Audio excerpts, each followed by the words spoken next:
The latest rumor is that Byron Buxton could hit the trade market after all, and if he does, the New York Mets should be all in.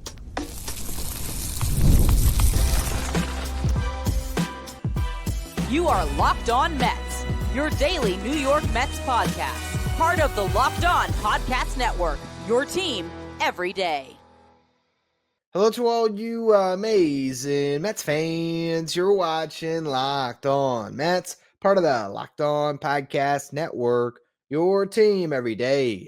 I'm your host, Ryan Finkelstein. I've been covering the New York Mets on this show since the 2019 season. This is the number one daily podcast on the New York Mets. If you want to find any of my written work, you can do so over at justbaseball.com, where I work as the editor-in-chief. Today's episode is brought to you by FanDuel. Right now, new customers can bet just $5, and if your bet wins, you're going to get $300 in bonus bets to use across the app. Download FanDuel today. Well, the offseason rumor mill continues to turn, and the latest one is that Byron Buxton may actually be traded after all. Now, for those of you who might have remembered back at the All-Star break, Byron Buxton was a trade deadline candidate, and people asked him, you open to moving? You open to leaving Minnesota? What do you think about potentially being traded? And Byron Buxton said, I'm not being traded. Did I have a full no trade clause? It is a luxury to know that I will be a Twin for life. Now, after those comments were made, the Twins proceeded to trade nearly everybody else, dealing 10 players, including a star player on a long-term contract in Carlos Correa, clearing out a bunch of talent. At the time of first making his comments, Joan Duran was his teammate, as was Carlos Correa, as was a series of other players that were moved, like Louis Varland and Harrison Bader, and the list goes on and on and on. They did retain a couple of pieces. Obviously, Buxton, Pablo Lopez, and Joe Ryan were the three big pieces that were not moved. Now, all of those players are theoretically on the trade block, but because of what Buxton said, I know I have always sort of took him off the table and said, all right, he wants to be a Twin for life. But now there's a report in The Athletic that maybe Byron Buxton would soften on that stance if he felt like the Twins were still moving away from contention and continue to sell off, i.e., if they actually broke up the roster further and started to trade Joe Ryan and or Pablo Lopez. So here is what the Twins GM is quoted talking about here when it comes to where he's at in this offseason in the story that you could find in The Athletic.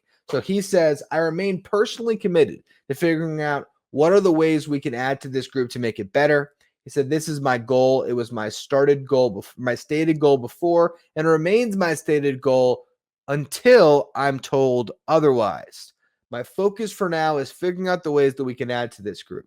Now, in the article, they note how the payroll for the Twins right now currently stands at $95 million. They opened up this past season with a $142 million payroll. So conceivably, if they had the financial wherewithal to get back to that number, if they have $50 million to spend in free agency, there is every chance that they could build a contender in the AL Central with Joe Ryan and Pablo Lopez leading their rotation, with Byron Buxton leading the lineup. You hope you get a healthy season from Royce Lewis, and the list goes on. There's a chance that they could compete in a very weak division.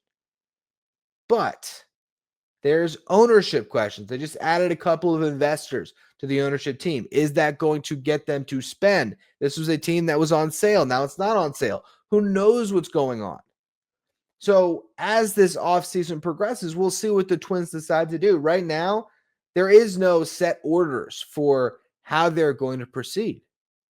I imagine ownership right now is telling the GM, you know what, go out and let's see how we can build a winner next year, see what's on the table. So then he's going out. He's trying to see, okay, what players can I add to the mix? How can I put the pieces together to try to build a winner in 2026? But if they are getting to a point where with whatever limited resources he has to build out a roster, it is just not enough to get the job done, ownership might say, well, you know what?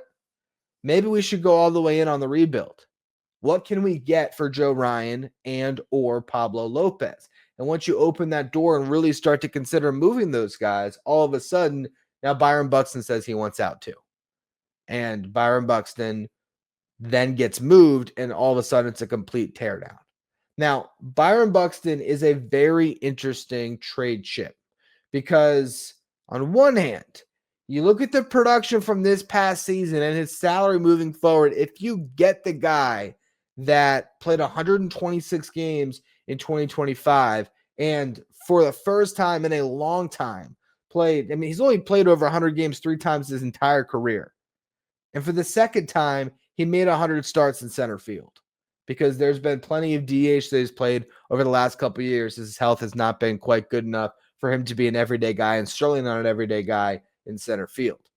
But this past season, Byron Buxton got out there, 118 starts in center, 8 starts at DH, nearly played 130 games, hit 35 homers in 126 games, drove in 83 runs, stole 24 bases, had a WRC plus of 136. That's a weighted runs created plus of 136. League average is 100, so well above league average. Had his first ever 5-win season when it comes to WAR. You can make a case that he was the second best center fielder in baseball behind Julio Rodriguez because Pete Crow Armstrong beat him in WAR but played a lot more games. So you really could make that case that Buxton was as good as any center fielder not named Julio Rodriguez, and you still have him under control for 3 more seasons, making just over $15 million per. So that is a real trade chip for the Twins if they put him on the market. Now, he has a no trade clause, so he could dictate some things. He can dictate where he goes, but also the Twins don't need to feel like they have to move him.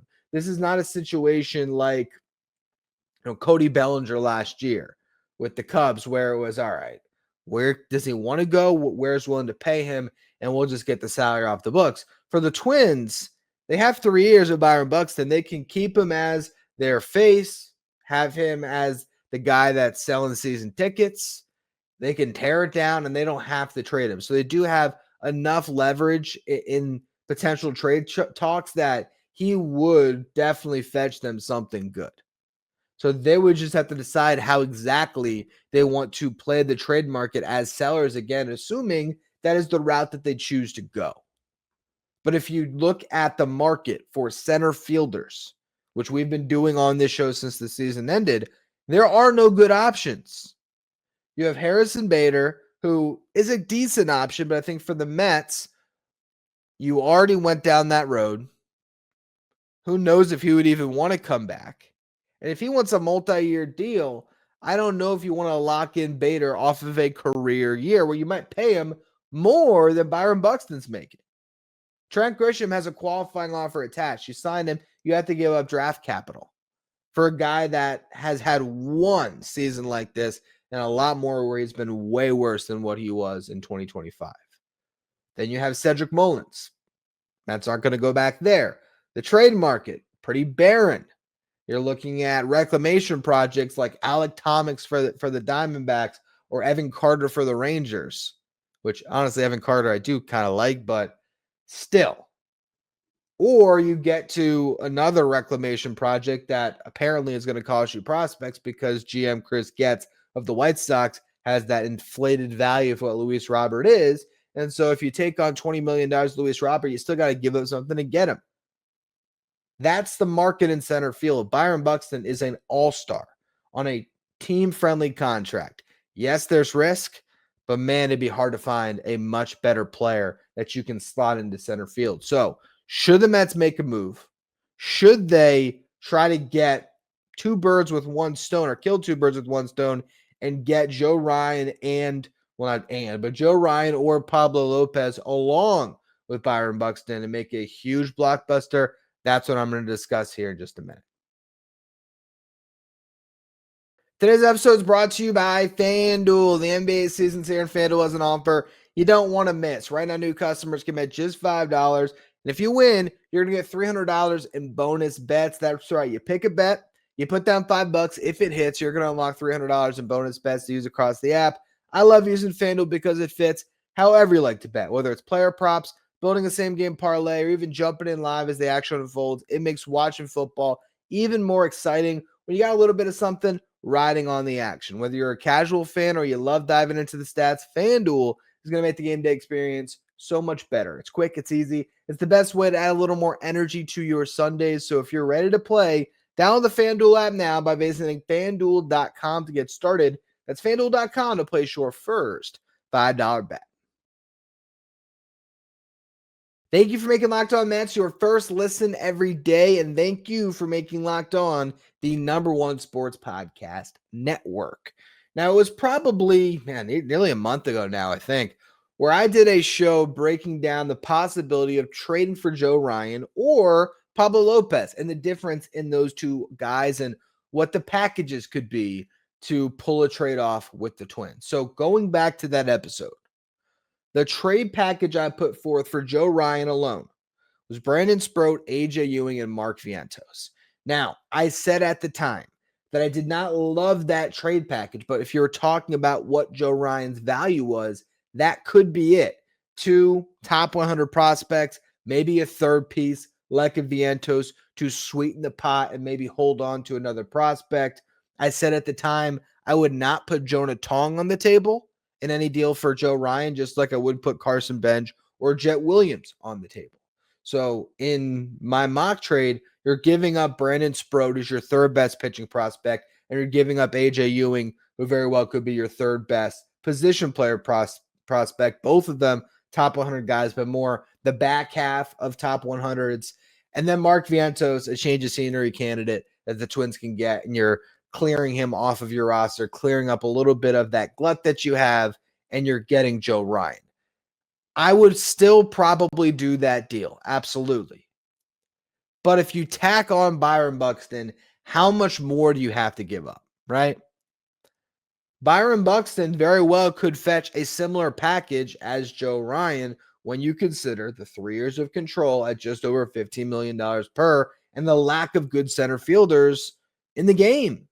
All around center fielders. Byron Buxton was not a great defender this past season, but he was graded out well on outs above average, which is the rage-based metric, 3 outs above average, -5 defensive runs saved, but he is still able to go out there and get fly balls in center. And maybe if you have a Tyrone Taylor or even Carson Benge coming up, easing his playing time a little bit, if you can get Byron Buxton to the playoffs healthy, that could be huge. Not to mention, there's a world where if everything breaks right for your club, you could push a Nimmo or a Soto to DH and have Benge in the outfield. So there's a lot of possibilities with Byron Buxton on the Mets, just having a very complete team. He would give you a true center fielder that you can bank on and not force Carson Benge onto your big league roster. You can give your top prospect a little bit of time. And once he does come up, even if he does become your center fielder and Buxton moves into a corner, well, then that's even less pressure on him defensively. And you're just talking about a really good lineup if you can hit in any order Lindor, Buxton, Soto. And if you keep Alonso on top of that, that's a really good 1 through 4. So I think it's worth pursuing, absolutely. But if it's going to cost Sproat, Ewing, and Vientos to get Joe Ryan, well, then now what are you adding on top of it to get Buxton as well? Now, do you have to consider giving up Jet Williams?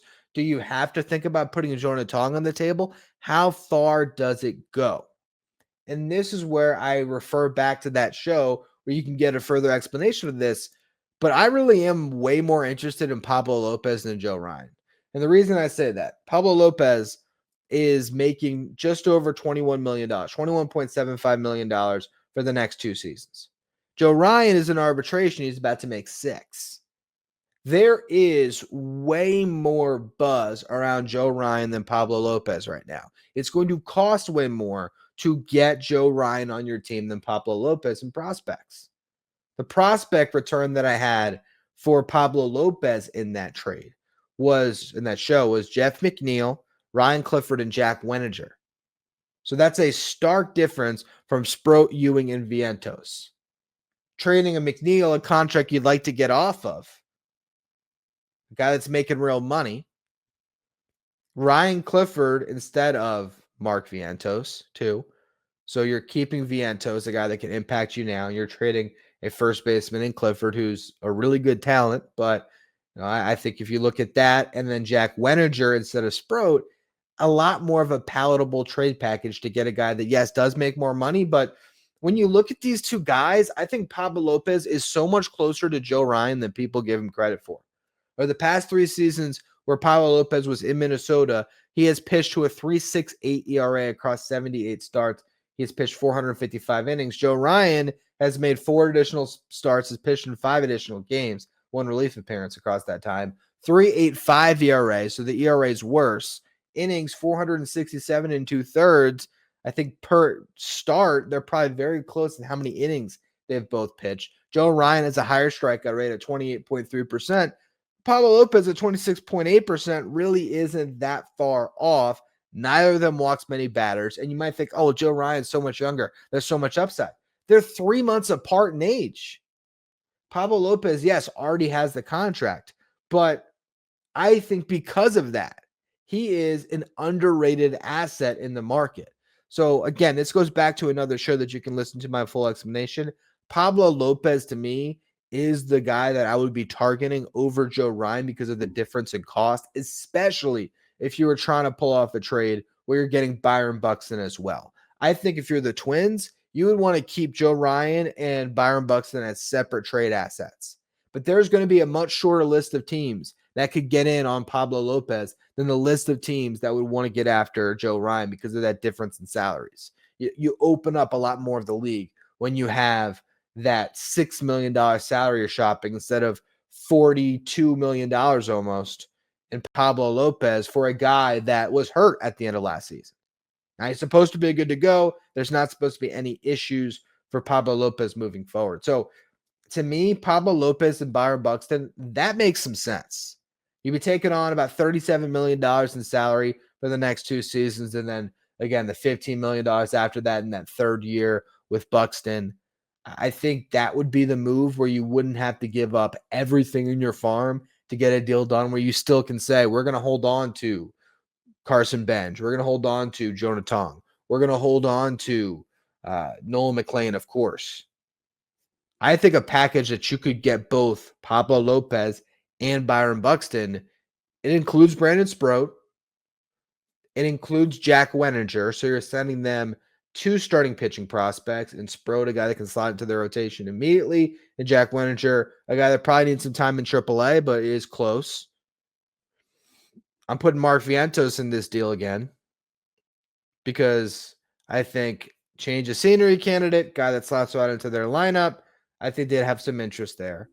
And then they're going to need a center fielder. AJ Ewing has as much helium as any prospect in the Mets system. He could be their center fielder of the future. I put him in the deal. Essentially, the way that I would look at it, if you could get Pablo Lopez for Jack Wenninger and Ryan Clifford, it stands to reason Jack Wenninger and Mark Vientos is a close enough package. And then giving up Sproat and Ewing is maybe a little bit of an overpay for Buxton alone, but you combine it together in this trade. I think that does make some sense. I don't know how much more you'd have to throw on top of that to get Joe Ryan instead of Pablo Lopez. But again, if I'm the Twins, those are 2 trade assets that I'm trying to separate. Now, is this the deal for the New York Mets to make? Part of me says absolutely. If you got Pablo Lopez, you have a guy that has pitched in the division and pitched very well. Someone that you can count on, if not to be your ace, to be a solid number 2. And he has been the ace of the Twins when healthy the last couple of years. He has really led that rotation in a lot of ways. If you have Nolan McLean, Pablo Lopez, Clay Holmes, David Peterson, Sean Manaea with Kodai Senga as a wild card, that's not a bad rotation. And now you got Byron Buxton in center field, flanked by Soto and Nimmo, with Carson Benge still having a chance to push his way on the roster. You don't have to force that action, though. You could have Benge maybe play a couple months in AAA, and then once he comes up, all of a sudden, now, whether that's because, all right, you got an injury-prone guy in Buxton, whether that's something happens that necessitates getting Benge up, or if it's just Benge plays his way up, well, now you have so much roster flexibility to be able to put Benge in right, put Benge in left, DH one of those guys. I just think your lineup is super dangerous, and if you can get into October healthy with with Byron Buxton, with Juan Soto, Nimmo, you can still potentially re-sign Alonso. you'd have the financial wherewithal to do that because, yes, Byron Buxton makes some money, but $15 million, that's basically salary slot wise what you'd maybe expect to spend on that second bat. So if that's the second bat you're getting in terms of salary addition to your payroll, and it's Alonso coming back, Byron Buxton in center field, and you're able to pull off the part of it where you get Pablo Lopez, who salary-wise, again, is going to make less than it would take to sign a Dylan Cease, to sign a Framber Valdez, any of those guys in the market, and you'd be giving up draft capital to get those free agents. So the draft capital difference compared to, of course, the prospects you're giving up, yes, you're giving up better pieces in this trade, but you're getting two guys that help your roster not just for 2026, but 2026 and 2027 for Buxton, 2028 as well. If Byron Buxton is on the table, this is a guy to pursue. And you don't even have to necessarily try to get Pablo Lopez or Joe Ryan in the deal. Those guys could get traded to other teams. You can just go after Byron Buxton. Maybe then you just give up, we'll call it Brandon Sproat and AJ Ewing. And again, that might even be, maybe you can get away with Jack Wenninger and AJ Ewing, especially because with the no trade clause, if you get Buxton to tell the Twins, I want the Mets, then all of a sudden, you can get something, thrown together, rather quickly. If he could point to the Mets that that's where I want to go, that he can kind of lead that trade to New York. So it's definitely interesting. Okay. I think it's still unlikely overall that Buxton gets traded. And it's always hard to predict the blockbuster trade the Mets are going to make. So I wouldn't say that this is a high probability outcome, but it is definitely something the Mets could pursue this offseason. And I think it just speaks to, again, those lack of options on the center field market, where this is one of the few guys that really would be a clear-cut, no doubt about it upgrade.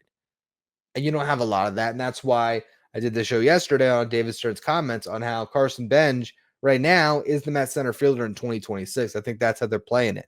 And honestly, if Carson Benge is the truth, if Carson Benge is as good as the Mets expect him to be, then you're probably better off not even trading for Byron Buxton, rolling with Benge, and using those trade assets. I mean, you could put that same package on the table that I just laid out for Tarek Skubal, and that might get a trade done. And Skubal is significantly better than Pablo Lopez or Joe Ryan. So there's a lot of ways the Mets can play this offseason. But what I want to do in the final segment is go over some other rumors that we learned and how that could impact some of their pursuits moving forward. So we'll talk about that to close out the show here in just a minute.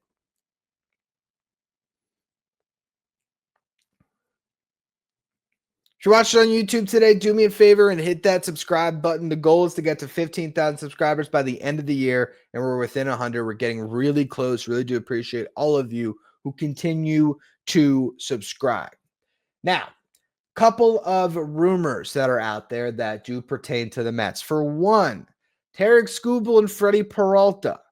Those guys who would look outstanding in a Mets uniform for this upcoming season, they very well could not be traded. Now, we don't know how the offseason will progress, but right now at the GM meetings, the impression that reporters are getting and that they are, putting out there is that the Brewers plan to hold on to Freddie Peralta.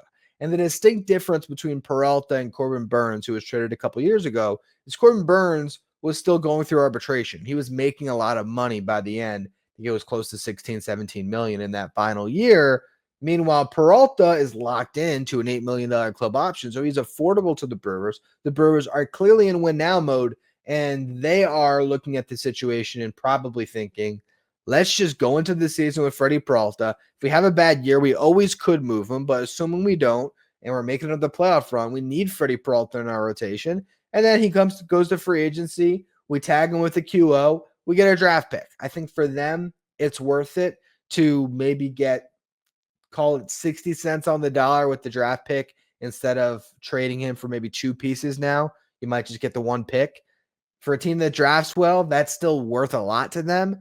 And they can get one more season of Freddie Peralta where they can try to win a World Series. So that's unfortunate news for the Mets, because I think Freddie Peralta would be a perfect fit, but you might have to wait till free agency to try to sign him.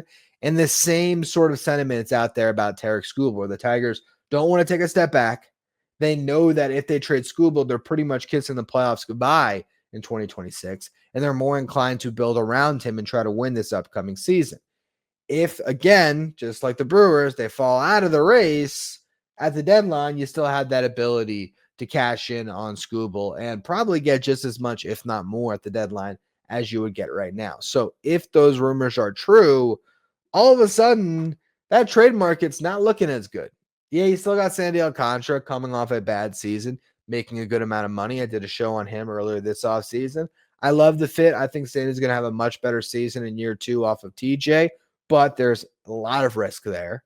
You have Joe Ryan. You have Pablo Lopez. You still have Sonny Gray making an inflated amount. I think it's $35 million his final year at the Cardinals, full no trade. That's a guy that I think you just pick up if you get Sonny Gray to want to be a Met. That's a similar trade to Cody Bellinger last year, just a salary dump. Who else is on the market that I'm forgetting about? Mitch Keller. Ugh. There's other starting pitchers, of course, and then you get the free agent market where you can still sign a Framber, a Dylan Cease, a Zach Gallen, Brandon Woodruff, Ranger Suarez, all of those potential guys there that, again, all have the qualifying offer attached. But, hey, if you're going to trade for a pitcher anyway, what's the draft pick that you're giving up? So there is still options, but 2 of the better ones could be off the board. Another interesting news item of the day is John Heyman's reporting the Mets are interested in Cody Bellinger. Now, how real is that interest? Are the Yankees going to make Cody Bellinger their absolute top priority and make sure that he doesn't leave? In which case, if you're the Mets, how far would you go to try to steal another outfielder from the Yankees? Would you go to 6 years? And if you go to 6 years to sign Cody Bellinger, what does that mean about Pete Alonso? So it's good to hear that the Mets are in on Bellinger. Bellinger is the other option, along with Byron Buxton, that you could theoretically see starting in center field for the Mets and being an upgrade. The only issue is he hasn't played center field with regularity since 2022. I think he's probably much better suited to be in right field. Or, of course, you can move him over to first base, but then I think his value is actually kind of mitigated when he's not in the outfield, giving you that great defense out there. I think first base defense is not nearly as valuable certainly as, of course, outfield defense is. But the Mets being on a Bellinger, that's still a good thing because he is a very good player that could help them in a couple of different ways. I just am cautious about the idea of them signing Bellinger because I think that would be a Pete Alonso replacement rather than in addition to Pete Alonso. You know, Davis Stearns was talking a couple days ago about not wanting to be landlocked, right? Where you have a roster, we have so many big salaries, and you're kind of locked into your team. If you sign both Bellinger and Alonso for 5+ years, now you're locked into that team. And there's a lot of risk in being locked into that many guys in their 30s. So I think it might be one or the other. If it is Bellinger, not Alonso, you're a much better defensive team. You're a little more versatile, but you're missing 40 home runs in the middle of your lineup, and I don't think Cody Bellinger is going to hit 29 again if he's outside of the friendly confines of Yankee Stadium for a pull hitter from the left side. Last little note, Scott Boras had his annual presser at the GM meetings, and he is just leaning more and more into the puns and the rhymes and the alliterations, and he just has a blast going through talking up all of his free agents. But one nugget from that about Pete Alonso that was interesting is that he is open to DHing. David Stern said it's great to hear that Pete is open to do that because he's such a great offensive player. So having different ways to get him in the lineup is definitely a good thing. John Heyman said that the negotiation between the Mets and Alonso seem to be in a better place now than they were a year ago. So we'll see where things go with that. Anyone who's listened to this show this offseason or before this offseason knows I'm a Pete Alonso fan. I think the Mets are a much better team with Pete Alonso, and I struggle to find how they replace his bat in the lineup if they don't bring him back. So I still think Pete Alonso is the number one priority of this offseason. Obviously, Edwin Diaz, very important as well, and getting that ace. But the more that you look at the market for these starting pitchers, or maybe the lack of depth in the market when it comes to the frontline starters, I start to get to a place where it's bring back Pete, bring back Edwin Diaz, trust that your farm system is going to help lift this roster when you have Nolan McLean about to be a fixture in that rotation, when you still have Tong and Sproat, and you have Christian Scott coming off injury. So you have a lot of these young arms that could help out. When you have Jet Williams, who's getting closer, when you have Ryan Clifford, all these guys, I start to come to a point where I get if the Mets' priority is bringing in Alonso and Diaz, bringing them back. And then at that point, it's building a better bullpen, finding maybe another bat, trying in the starting pitching market. Maybe you have to sign somebody instead of trade for somebody. But the pathway to that ace is getting murkier. And so I would just ensure that you get the pieces that are going to be too hard to replace, get them locked in, and then just endeavor throughout the offseason to find some answers for that rotation, for the rest of that bullpen, and maybe clearing up some of the glut on your roster, making some trades potentially to trade an Acuna or a Vientos or a McNeil, however you want to go about that, and maybe getting one more bat to complete your position player group, knowing that you might already have that center fielder on the roster in Carson Benge, so you don't have to necessarily go out there and acquire a Byron Buxton, a Luis Robert, a Harrison Bader, the limited options that are on the market. But Buxton is the best of the bunch for sure.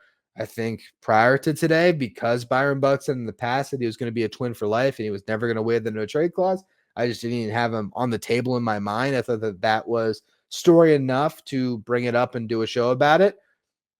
At the same time, I think still right now, betting favorite to be the starter on opening day for the Mets, it's Carson Benge followed by Tyrone Taylor.